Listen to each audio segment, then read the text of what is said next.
Jason স্ট্যাথাম কখনো ভাবেনি ছেলের জন্য প্যানকেক কিনে ফেরার পথে তাকে গুলি করা হবে। তার ছেলে একটি গাড়ি ডাকাতি দেখে ফেলেছিল। তাকে বাঁচাতে জেসন এগিয়ে যায়, কিন্তু ডাকাতের গুলিতে মাটিতে লুটিয়ে পড়ে। অজ্ঞান হওয়ার আগে সে ডাকাতের মুখ মনে রাখার চেষ্টা করে। ডাকাতরা তাকে মৃত ভেবে টাকা নিয়ে পালায়। ভাগ্যক্রমে জেসন হাসপাতালে পৌঁছে বেঁচে যায়, কিন্তু ছেলের মৃত্যু তাকে ভেতর থেকে ভেঙে দেয়। প্রতিশোধের শপথ নিয়ে তাকে তাড়াতাড়ি ছাড়া হয়। সে তার ছেলের খুনিকে খুঁজতে শুরু করে। জেসন আন্ডারওয়ার্ল্ডের অপরাধ জগতে তার নেটওয়ার্ক ব্যবহার করে খোঁজ শুরু করে। যে কেউ সাজোয়া গাড়ি লুট করত, জেসন তাকে শেষ করে দিত। কিন্তু আসল খুনি তখনও ধরা পড়েনি। সন্দেহ ছিল গাড়ির নিরাপত্তারক্ষীরাই এতে জড়িত, নইলে ডাকাতরা এত নিখুঁতভাবে কাজ করতে পারত না। তাই জেসন সিদ্ধান্ত নেয় নিরাপত্তা কোম্পানিতে ঢুকবে। প্রাথমিক ইন্টারভিউ পাশ করতে সে জাল পরিচয় তৈরি করে। শেষ ইন্টারভিউতে নিজের দক্ষতা কম দেখিয়ে কোনো রকমে পাশ করে। এইভাবে সে কোম্পানিতে কোন সন্দেহ ছাড়াই ঢুকে পড়ে। কিছুদিন পর তাকে টাকার নিরাপত্তার কাজ দেওয়া হয়। পথে একটি ডাকাতি হয়। তার সঙ্গীকে ডাকাতরা ধরে ফেলে এবং জেসনকে টাকার ব্যাগ দেওয়ার হুমকি দেয়। জেসন রাজি হয়, কিন্তু ব্যাগ ছুঁড়তে গিয়ে হঠাৎ গুলি চালায়। একজন ডাকাত মারা যায়। ডাকাতরা পাল্টা হামলার চেষ্টা করে, কিন্তু জেসন একাই পুরো গ্যাংকে শেষ করে দেয়। শেষ ডাকাত পালাতে গেলে জেসন তার পায়ে গুলি করে তাকে ফেলে দেয়। তার শুটিং দেখে সবাই হতবাক।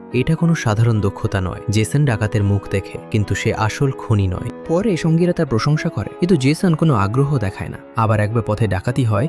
এবার ডাকাতরা গুলি চালিয়ে ভিড়কে ভয় পাইয়ে দেয়, গাড়িতে কালো রং ছিটিয়ে ধোঁয়ায় ভরে দেয় এবং জেসনের দলকে বাইরে বের করে। কিন্তু জেসনের মুখ দেখে এই ডাকাতরা ভূত দেখার মতো পালায়। আসলে তারা জেসনেরই লোক ছিল, যারা তার পরিকল্পনায় বাধা দিতে চায়নি। জেসন সন্দেহজনক ছবি তুলে কিন্তু কিছু জানতে পারে না। ডাকাতরা ছিল অবসরপ্রাপ্ত সৈনিক যাদের আয় কম ছিল। তাই তারা ডাকাতি করে এবং জেসনের ছেলেকে খুন করে। কিন্তু তারা তাতেও তৃপ্ত হয়নি। অবসরের আগে তারা একটা বড় কাজ করতে চায়। তাদের এক পুরনো পরিচিত লোক ফান্ড দিতে রাজি হয় এবং 20 কোটি টাকা দেওয়ার প্রতিশ্রুতি দেয়। সেই পরিচিত ছিল জেসনের সঙ্গী ওয়াল্টার হোয়াইট। জেসনকে থামাতে ওয়াল্টার নিজের পরিচয় ফাঁস করে এবং হুমকি দেয়, যদি আমার সঙ্গ না দাও মেরে ফেলবো। ছেলের খুনির কাছে পৌঁছতে সে রাজি হয়। ওয়াল্টার গ্যাংকে ডেকে সাজোয়া গাড়িটা রাস্তায় নিয়ে যায়, ক্যামেরা বন্ধ করে, এবং হেডকোয়ার্টারে মিথ্যা বলে গাড়ি মেরামতের জন্য গেছে। তখন মুখোশধারী ডাকাতরা কোম্পানির গুদামে ঢুকে পড়ে। তারা গার্ডদের জিম্মি করে গুলি চালায়। লেভেল 3 হেলমেট আর রাইফেলের কারণে তাদের কিছুই হয় না।